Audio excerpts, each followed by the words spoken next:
প্রিয় এসএসসি 2026 ব্যাচের শিক্ষার্থীরা, আজকে আমাদের এমসিকিউ টপিক হলো উচ্চতর গণিত দ্বিতীয় অধ্যায়।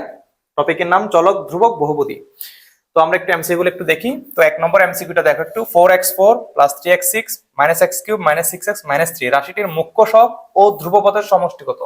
দেখো, মুখ্য সহগ বলতে আমরা মূলত বুঝি তোমার মুখ্য পদের সহগ। তো মুখ্য পদ মানে যার মাত্রাটা সর্বোচ্চ, যে পদের মাত্রাটা সর্বোচ্চ তাকে আমরা বলি মুখ্য পদ, আর মুখ্য পদের সহগকে আমরা বলি মুখ্য সহগ।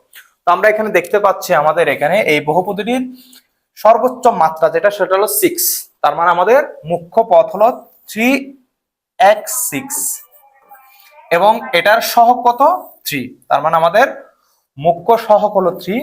আর ধ্রুবপদ মানে হলো চলকবিহীন সংখ্যা, যেখানে চলক থাকবে না। তাহলে আমরা এখানে দেখতে পাচ্ছি চলকবিহীন সংখ্যাটা হলো -3। তাহলে 3 আর -3 এর যোগফল হবে আমাদের কত? 0। তাহলে মুখ্য সহগ ও ধ্রুবপদের সমষ্টি কত হবে? 0। তো এটা কিন্তু যশোর বোর্ড 2025 আসছে এবং ময়মনসিংহ বোর্ড 2023 আসছে। ঠিক আছে, এবার 2 নম্বরটা দেখো, নিচের কোনটি বহুপদী নয়? দেখো, বহুপদী বের করার ট্রিক্স হলো চলকের পাওয়ার হইতে হবে অবশ্যই অঋণাত্মক পূর্ণ সংখ্যা। যদি কোনো চলকের পাওয়ার অঋণাত্মক পূর্ণ সংখ্যা হয় তাহলে সেটাকে আমরা বহুপদী বলতে পারবো। যদি অঋণাত্মক পূর্ণ সংখ্যা না হয় সেটা বহুপদী হবে না। অঋণাত্মক পূর্ণ সংখ্যা শুরু হয় কিন্তু শূন্য থেকে। শূন্য সহ সকল ধনাত্মক পূর্ণ সংখ্যাকে আমরা সাধারণত বলি অঋণাত্মক পূর্ণ সংখ্যা। তাই একটু খেয়াল করে দেখো, এখানে আমাদের বলছে নিচের কোনটি বহুপদী নয়। প্রথমটাতে দেখো আমাদের চলকের মাত্রা কিন্তু 2।